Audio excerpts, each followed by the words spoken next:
Good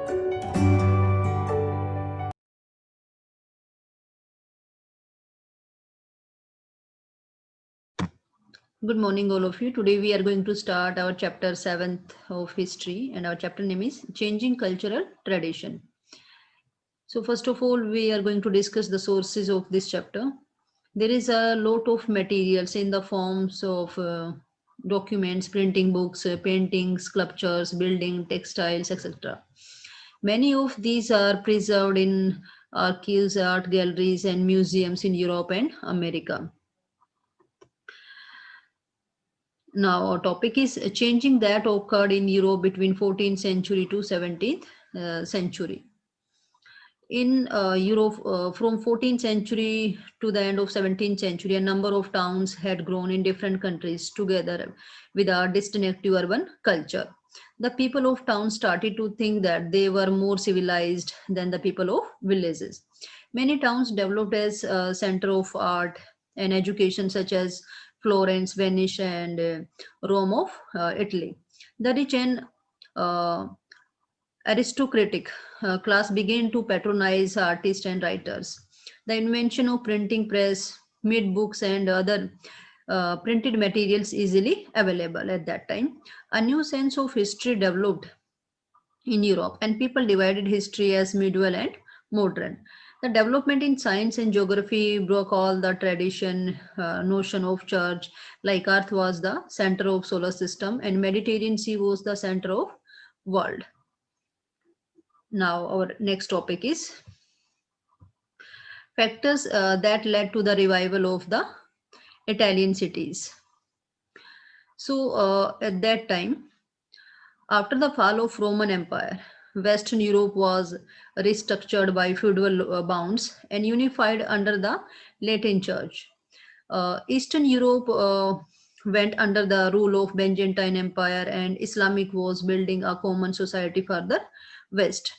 At this time, Italy was weak and fragmented. All this development helped in the revival of Italian culture. The ports of the Italian coast revived because of the development of trade between the Byzantine Empire and the Islamic countries. And many cities came into existence because their administration was in the hand of rich merchants and bankers and free from the control of clergy and feudal lords. This helped the idea of citizenship. Now, our next topic is role of universities in spreading of humanism. So, what was the role of universities in uh, spreading of humanism? In Europe, early universities were established in Italian towns. The universities of Padua or Bologna had been centers of legal study from 11th century. There was a growing demand of lawyers and interpret rules and written contract as increasing trade and commerce depend over them. And there was a change in the emphasis and law become a popular subject of study.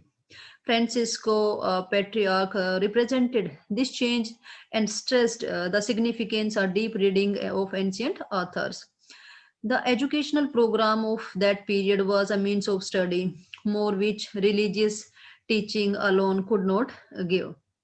The term humanist began to be applied in early 15th century for master who could teach grammars, poetry, history, and philosophy. These subjects had no connection with religion. Uh, so at that time they were developed through discussion and debates of individuals. And the idea of influence other universities also, especially a newly established university in Florence, the hometown of Patriarch. Now, next topic is periodization used by the humanist. So, what was the periodization of that time? Periodization was 5th century to 14th century. It was known as the Middle Age, and 5th century to ninth century, it is known as the Dark Age, and ninth century to 11th century, It was known as early Middle Age. And 11th century to 14th century, it was known as the late Middle Age. And 15th century onwards, it was known as the modern age. So it was the periodization uh, used by the humanists. Now, our next topic is developments in science and philosophy and Arab contribution. The monks and the clergymen were familiar with the works of Greek and Roman scholars from the Middle Ages, but they did not let them get uh, known to other people. By the 14th century, many scholars started to read to translate translation of Greek writers like Plato and Aristotle.